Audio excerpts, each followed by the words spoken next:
Menu மெனுல configuration போங்க.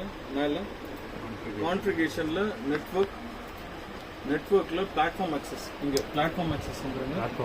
இப்போ find status no இருக்கு. பைண்ட் ஸ்டேட்டஸ் நோனா அவர் வந்து ஒன்னு டெலீட் பண்ணிட்டு போயிருப்பாரு, இல்லாட்டி நீங்க தான் அன்பைட் பண்ணீங்களா? அவர் பண்ணிருப்பாரு. அவர் அதை செக் பண்ணிருக்காரு.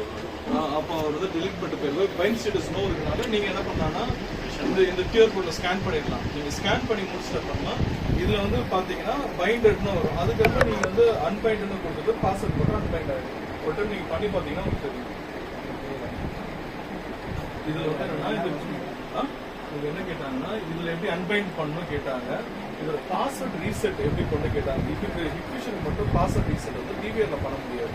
இதுக்கு தனியாக எஸ்சிடிபி டூல்கிட்னு இருக்கு. அந்த எஸ்சிடிபி டூல்கிட் போட்டு தான் பாஸ்வேர்ட் ரீசெட் பண்ணா அது சிஸ்டம்ல பண்ணும். அது வந்து நம்ம அடுத்த இதுல நம்ம பார்ப்போம். இதுல அன்பைண்ட் மட்டும் எப்படி பண்ணா இதுலயே அன்பைண்ட் வந்து பண்ணலாம். ஒரு ஆப்ஷன் உங்களுக்கு இது ஸ்கேன் பண்ணீங்கன்னா அன்பைண்ட் பண்ணிக்கலாம். அவங்க ரிமூவ் பண்ணல, நம்ம ரிமூவ் பண்றோம். இதுல அவங்க டெலிட் பண்ணிட்டாங்கன்னா இல்ல அன்பைண்ட் ஆயிடுது. இல்ல பைண்ட் ஸ்டேட்டஸ் நோன் இருக்குன்னா அவர் வந்து டெலிட் பண்ணிட்டு போயிட்டாரு. அதனால இதுல என்ன வரல, அன்பைண்ட்ல தான் இருக்கு. இப்ப நீங்க ஸ்கேன் பண்ணுங்க, இது பைண்ட் ஆயிடும். இப்ப நீங்க ஸ்கேன் பண்ணுங்க, அது சொல்றோம்.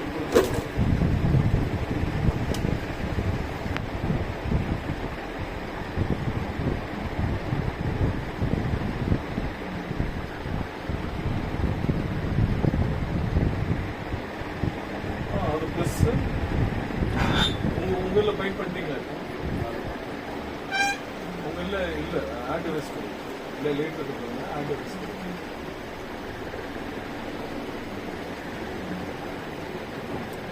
அவ்வளோதான் பண்ணிட்டீங்க. நெக்ஸ்ட் கொடுத்துருங்க.